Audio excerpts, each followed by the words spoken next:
انا کے تلخ لہجے پر وہ ایک دم چپ سا ہو کر رہ گیا تھا۔ وہ اٹھ کر واش روم میں چلی گئی تھی۔ پورے 5 منٹ بعد وہ منہ ہاتھ دھو کر باہر آئی تو سعدی نے اس کا چہرہ غور سے دیکھا۔ وہ کوئی بھی رنگ اس کے چہرے پر باوجود کوشش کے نہ تلاش کر سکا تھا۔ خالو جان کیا کر رہے ہیں؟ وہ تولیے سے منہ پوچھتے ہوئے عام سے لہجے میں پوچھ رہی تھی۔ ماموں ذرا باہر نکلے ہیں، امی اور ممانی جان صحن میں ہیں، میں چائے بنا کر لایا تھا، سوچا کہ اکٹھے مل کر پیتے ہیں۔ اس نے سائڈ ٹیبل سے کپ اٹھا کر اسے پکڑایا اور اس نے آرام سے پکڑ بھی لیا۔ اور تم نے ایم اے کی کتابیں اور سلیبس دیکھا؟ وہ بہت دوستانہ انداز سے پوچھ رہا تھا۔ ہاں دیکھا تھا، لیکن کچھ چیزیں میری سمجھ میں نہیں آ رہی تھیں، سوچا تھا کہ کسی دن ہمنا آپی کے ساتھ ڈسکس کروں گی۔ وہ چائے کا کپ ٹرے میں رکھتے ہوئے بولی تھی۔ گرم چائے نے اس کے لبوں کو جلا دیا تھا۔ اگر ڈسکس کرنا ہے تو فوراً کر لو، کیونکہ اگلے ماہ ہمنا آپی کی شادی ہے، پھر تمہیں مجھ سے فیضیاب ہونا پڑے گا۔ ریلی اسے حقیقتاً خاصی خوشی ہوئی تھی۔ کب؟ وہ بہت بے چینی سے بولی تھی۔ بھائی بتایا تو ہے کہ اگلے ماہ۔ وہ مسکرایا۔ اگلے ماہ کی کوئی ڈیٹ بھی تو ہوگی، وہ جھنجھلائی۔ 24، اس نے بھی فوراً جواب دیا۔ چائے پی کر وہ سعدی کے ہمراہ باہر نکلی تو صباحت پھپھو اور سروری خالہ نے بہت غور سے اس کا چہرہ دیکھا۔ کوفت اور بیزاری نے اس پر اچانک حملہ کر دیا تھا۔ تبھی وہ جھنجھلا کر کچن میں چلی گئی اور بے سبب برتن اٹھا اٹھا کر رکھنے لگی۔ چائے کے ملے برتن دھوئے اور سلیب صاف کی اور رات کے کھانے کی تیاری کرنے لگی۔ سعدی اور پھپھو تو کھانا کھاتے ہی فوراً چلے گئے تھے، جبکہ خالو جان کا دور دور تک کوئی پتہ نہیں تھا۔ وہ سارے کاموں سے فراغت پا کر باہر نکلی تو اسے محسوس ہوا کہ خالہ جان اس سے نظریں چرا رہی تھیں۔ وہ خاموشی سے اپنے بستر پر لیٹ گئی۔ اسے اپنا آپ بہت خالی خالی محسوس ہو رہا تھا۔ اب کیا ہوگا؟ یہ ایسا سوال تھا جس کے متعلق وہ سوچنا نہیں چاہتی تھی، لیکن نہ چاہتے ہوئے بھی یہ سوال بار بار اس کے ذہن میں ابھر رہا تھا اور اس کے پاس کوئی جواب نہیں تھا۔ خالو جان رات تقریباً 11:45 واپس آئے تھے۔ وہ خاصے تھکے تھکے سے تھے۔ وہ کھانا گرم کر کے ان کے لیے لائی تو انہوں نے ہاتھ کے اشارے سے اسے بیٹھنے کو کہا۔ بیٹا مجھ سے اکیلے کھانا نہیں کھایا جائے گا، اگر تم ساتھ شامل ہوگی تو ٹھیک ہے، ورنہ پھر اٹھا کر لے جاؤ، وہ دو ٹوک انداز میں بولے تھے۔ خالو جان، اس نے احتجاجی نظروں سے انہیں دیکھا۔ وہ دل میں اترنے کا فن جانتے تھے۔ پھر خاموشی سے اٹھ کر ایک اور پلیٹ اٹھا لائی اور بے دلی سے لقمے توڑنے لگی۔ تمہاری خالہ نے کھانا کھایا ہے؟ انہوں نے سرسری انداز سے پوچھا۔ جی، اس نے اس بات میں سر ہلا دیا۔ بیٹا ہوگی تو زحمت، لیکن کیا ایک کپ چائے مل جائے گی؟ خالو جان کے التجائیہ لہجے پر وہ فوراً سر ہلاتے ہوئے اٹھی اور 15 منٹ بعد وہ 2 کپ لیے باہر تھی۔ ٹھنڈی ہوا نے موسم خاصا خوشگوار کر دیا تھا اور چاند کی روشنی میں لائٹ جلانے کی ضرورت قطعاً محسوس نہیں ہو رہی تھی۔ اس نے گہری نیند سوئی خالہ کو رشک بھری نظروں سے دیکھا۔ خالو جان، آپ کے پاس خالد چچا کا نمبر ہوگا؟ وہ ان کے پاس بیٹھ کر کچھ جھجکتے ہوئے بولی۔ خالو بری طرح چونکے۔ ہاں ہے، لیکن کیوں؟ میں ان سے بات کرنا چاہتی ہوں۔ وہ ایک دم کسی نتیجے پر پہنچ گئی تھی۔ تم یہاں سے جانا چاہتی ہو؟ ان کے 100% درست اندازے پر اس نے سر ہلا کر تائید کی۔ وہ پھیکی سی مسکراہٹ چہرے پر سجا کر بولے، میں جانتا تھا تمہارا اب یہی فیصلہ ہوگا۔ وہ دانستہ خاموش رہی۔ انا، 1 ہفتہ پہلے میں نے تم سے بات کی تھی اور کہا تھا کہ اگر میں تمہارے بارے میں کوئی فیصلہ کروں تو تمہیں اعتراض تو نہیں ہوگا، تمہیں یاد ہے؟ وہ بہت سنبھل کر گویا ہوئے۔ جی، اس کے منہ سے بے ساختہ نکلا، لیکن ساتھ ہی اس نے خوفزدہ نظروں سے ان کی طرف دیکھا۔ وہ کسی اور جذباتی فیصلے کی بھینٹ نہیں چڑھنا چاہتی تھی۔ خالو نے چائے کا کپ ٹرے میں رکھا اور اس کو بغور دیکھا۔ تمہیں معلوم ہے کہ فیصل نے 1 سال پہلے سے شادی کر رکھی تھی؟ جی، وہ بری طرح چونکی اور الجھن بھرے انداز سے انہیں دیکھا جو کوئی اور نیا انکشاف کرنے جا رہے تھے، اور یہ کہ یہ بات اس کی ماں کو پچھلے 1 سال سے ہی پتہ تھی۔ شریانوں میں بھاگتا خون پل میں منجمد ہو گیا۔ وہ کوئی سوال کرنے کے قابل نہیں رہی تھی۔ پھٹی پھٹی نظروں سے انہیں دیکھتی رہی۔ وہ خالہ کے صبح والے ڈرامے کو سمجھنے سے قاصر تھی۔ فیصل کی ماں نے صرف اور صرف میرے سامنے سچا ہونے کے لیے صبح وہ وویلا کیا تھا تاکہ میں سے کوئی الزام نہ دے سکوں۔ وہ انتہائی شرمندہ لہجے میں بول رہے تھے۔ مجھے 1 مہینہ پہلے تمہارے چچا نے فون پر فیصل کی شادی کی اطلاع دی تھی۔ وہ کویت سے کسی کام سے امریکہ گئے تھے اور جاتے ہوئے مجھ سے اس کا ایڈریس اور فون نمبر لے کر گئے تھے۔ وہ تو اسے سرپرائز دینے کے چکر میں بغیر بتائے گئے اور آگے ان کے لیے فیصل کی بیوی سرپرائز بن کر کھڑی تھی۔ تب انہوں نے مجھے فوراً اطلاع دی اور میں نے فیصل کو جواب طلبی کے لیے فون کیا اور کہا کہ وہ تمہیں فوراً فارغ کر دے، لیکن وہ خود غرض ماں کا خود غرض بیٹا تھا جس کی رگوں میں خود غرضی خون کی طرح دوڑ رہی ہے۔ وہ صرف اور صرف ہماری تنہائی کی وجہ سے تمہیں چھوڑنا نہیں چاہتا تھا اور پاکستان آنے کا بھی اس کا کوئی ارادہ نہیں تھا۔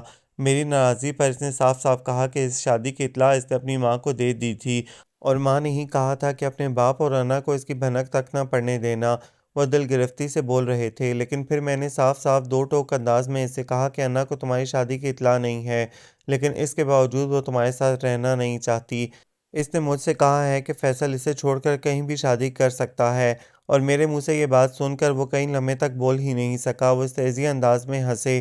انا کی سانسیں بحال ہونا شروع ہو گئی تھیں۔ اس نے تشکر بھری نظروں سے انہیں دیکھا۔ وہ کبھی سوچ بھی نہیں سکتا تھا کہ کوئی اسے بھی ٹھکرا سکتا ہے۔ اس کی مردانگی کے لیے یہ بہت بڑی چوٹ تھی۔ وہ ایسی سٹیج پر تھا جہاں وہ تمہیں چھوڑتا تب بھی اس کے لیے ذلت والی بات تھی، اور اگر ساتھ رکھتا تو اس سے بھی بڑھ کر ضلالت والی بات تھی۔ تب اس نے مجھ سے پوچھا کہ کیا انا کہیں اور انٹرسٹڈ ہے؟ پھر انا نے بے چینی سے پہلو بدلا۔ میں نے کہا کہ دونوں طرف پسندیدگی کا عنصر برابر ہے۔ انا نے بے چینی سے خالو جان کو دیکھا جو فیاضی سے مسکرا رہے تھے۔ اسے ایک ٹھنڈی لہر اپنے اندر اترتی محسوس ہوئی۔ آپ نے کیا کہا؟ وہ بےتابی سے بولی تھی۔ پہلے یہ بتاؤ کہ تمہیں میرا فیصلہ منظور ہوگا نا؟ تم مجھے اس چیز کا اختیار دے چکی تھیں۔ اس نے سخت خوفزدہ نظروں سے انہیں دیکھا۔ وہ خاصے مطمئن اور بالکل خوش دکھائی دے رہے تھے۔ یقین کرو اس فیصلے پر بہت سارے لوگوں کی خوشی کا دارومدار ہے۔ تمہاری صباحت پھوپھو کی تو شروع سے ہی خواہش تھی، اور مجھے بھی اندازہ تھا کہ یہ سعدی بھاگ بھاگ کر یہاں کے چکر کیوں لگاتا ہے، اور بچیاں بھی یہی چاہتی تھیں، لیکن اس کے باوجود میں نے تمہاری پھوپھو اور سعدی سے خود دوبارہ پوچھا۔ وہ تو احساس تشکر سے کافی دیر تک بول ہی نہ سکے۔ میں نے بھی کہہ دیا کہ اب ڈبل رشتہ ہو جائے گا، میں ماموں ہی نہیں بلکہ سسر بھی بن جاؤں گا، اور میرے لیے پہلے انا اور اس کے بعد باقی لوگ ہوں گے۔ وہ خاصے مطمئن لہجے میں بول رہے تھے۔ میں خود بھی یہی چاہتا تھا کہ میری بیٹی قدر کرنے والے لوگوں کے گھر میں جائے، حالانکہ میری یہ خواہش بھی تھی کہ تم اسی گھر میں رہو، لیکن بیٹا میں کیا کروں؟ میں سب کچھ ہو سکتا ہوں لیکن خود غرض نہیں۔ میں کسی کی زندگی کو اپنی خود غرضی کی بھینٹ نہیں چڑھا سکتا۔ انا بے یقینی سے انہیں دیکھے جا رہی تھی۔ یقین کرو بچیوں کو جب پتہ چلا انہوں نے گھر میں ہنگامہ مچا دیا۔ تمہاری پھوپھو نے فوراً شکرانے کے نفل پڑھے۔ وہ بہت نرم دل، مخلص اور نیک خاتون ہے۔ اس گھر میں پیسے کی فراوانی نہیں لیکن پیار، محبت اور اپنائیت وافر ہے۔ انہیں بولتے بولتے احساس ہوا کہ وہ بالکل چپ ہے۔ انہوں نے کھوجتی نظروں سے اسے دیکھا۔ انا، ان کے لہجے میں خوف اور اندیشے تھے۔ کیا تمہیں میرا فیصلہ پسند نہیں آیا؟ انہوں نے خوفزدہ نظروں سے اسے دیکھا۔ نہیں خالو جان۔ پھر؟ بس کچھ سمجھ میں نہیں آ رہا، وہ صاف گوئی سے بولی تھی، لیکن مجھے ایک چیز کا اطمینان ہے کہ کوئی باپ جان بوجھ کر اپنی بیٹی کے لیے غلط فیصلہ نہیں کر سکتا، اور مجھے آپ پر بھرپور اعتماد ہے۔ اوہ! خالو جان نے ایک لمبی سانس لی اور شفقت بھرے انداز سے اس کا سر سہلایا۔ وہ اب خاصے مطمئن تھے۔ جبکہ اپنے بستر پر لیٹتے ہوئے اس نے سوچا کہ خدا کبھی کبھی اس طرح بھی دل پسند منزلیں سامنے لے آتا ہے کہ بندہ بے یقینی سے بس دیکھتا ہی رہ جاتا ہے۔ وہ آسمان پر موجود روشن چاند کو دیکھتے ہوئے مسکرائی۔ اسے نہ جانے کیوں یقین تھا کہ ایک روشن راہ اس کی منتظر ہے، اور فیصلوں کے درست ہونے کو اتنا ہی کافی ہے کہ انسان کا دل ہلکا پھلکا اور پرسکون ہو جاتا ہے، اور انا کو آج سے پہلے اپنا دل اتنا ہلکا پھلکا کبھی محسوس نہیں ہوا تھا۔ اس نے اطمینان سے آنکھیں موند لی تھیں۔ چاند بھی اسے دیکھ کر اس لمحے مسکرایا تھا۔ یہ ناول آپ سب کو کیسا لگا؟ کمنٹس میں اپنی رائے ضرور دیں، ہمیں انتظار رہے گا۔ ہمارے چینل کو سبسکرائب کریں، لائک کریں، شیئر کریں۔